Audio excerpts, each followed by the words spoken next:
Hey guys নমস্কাৰ সকলোকে পুনৰবাৰ স্বাগতম জনাইছোঁ অন্য এটি ভিডিঅ'ত। কি খবৰ আপোনালোকৰ? নিশ্চয় ভালে আছে নহয় জানো? কিছুদিনৰ আগতে মোৰ গাটো বহুত বেয়া হৈ আছিলে, তো সেইকাৰণে ব্লগ বনাব পৰা নাছিলোঁ। তো এতিয়া ভাল হৈছেগৈ বাৰু ভগৱানৰ আশীৰ্বাদত। তো এতিয়া মই আছোঁগৈ মা ঘৰত, আৰু সেয়া দেখিছেনে ভণ্টিয়ে পূৰা সাজি কাচি ওলাইছে, আৰু সেয়া দেউতা। তো আমাৰ ঘৰৰ আগফালে থকা ফিল্ডখনতে মুকলি বিহু পাতিছে, তো তাতে আহিছোঁ। তো আপোনালোকেও চাই থাকক ভিডিঅ'ৰ জৰিয়তে আমাৰ গাঁওখনতনো কেনেকৈ মুকলি বিহু পাতে।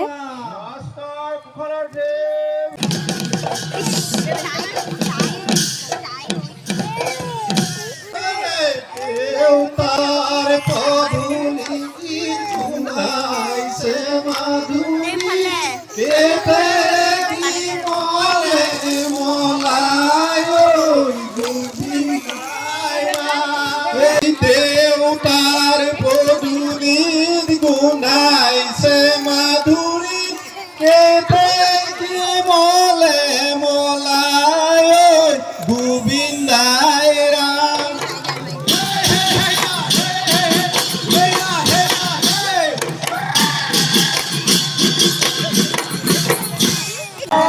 মান রাখি অসমীয়াক জীয়াই ৰাখি বিহুলৈ ওলালো আমি দেউতা। বহাগ বিহু মাঘৰ বিহু আৰু বিহু কাতি ভলো কনকলতা তোমালোকে দেখুৱালা লাগে গোবিন্দ।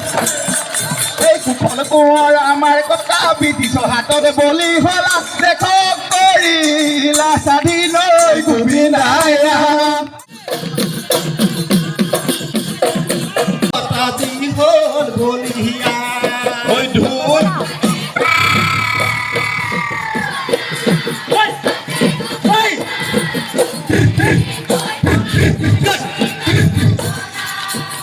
মৰম বিলাবলৈ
বিহু নাচা হৈ গ'ল আৰু এতিয়া সকলো ৰাইজে একেলগে মিলি আমি সেৱা আগবঢ়াই আছোঁ। তো আপোনালোকেও কোনোবাই কিবা প্ৰব্লেমত বা কৰ্মহতে বাহিৰত থাকি সেৱা কৰিব পৰা নাই যদি বিহু, তো সেই ভিডিঅ'ৰ জৰিয়তে সেৱা কৰি লওক। মানুহৰ মনটোহে মেইন, নহয় জানো? মনৰ পৰা সেৱা কৰিলে সকলোখিনিয়ে মনৰ বাঞ্ছা পূৰ্ণ হ'ব, নহয় জানো? তো গাইজ, মোৰ আৰু দিনত ভিডিঅ' কৰা নহ'লগৈ আৰু একেবাৰে এতিয়া ৰাতি কৰিছোঁ ভিডিঅ'। সেয়া মই এতিয়া ভাজিব লৈছোঁ গাহৰি মাংসৰ লগত বিলাহী দি দিম। তো এতিয়া মই ভালদৰে এতিয়া লৰাই দিছোঁ।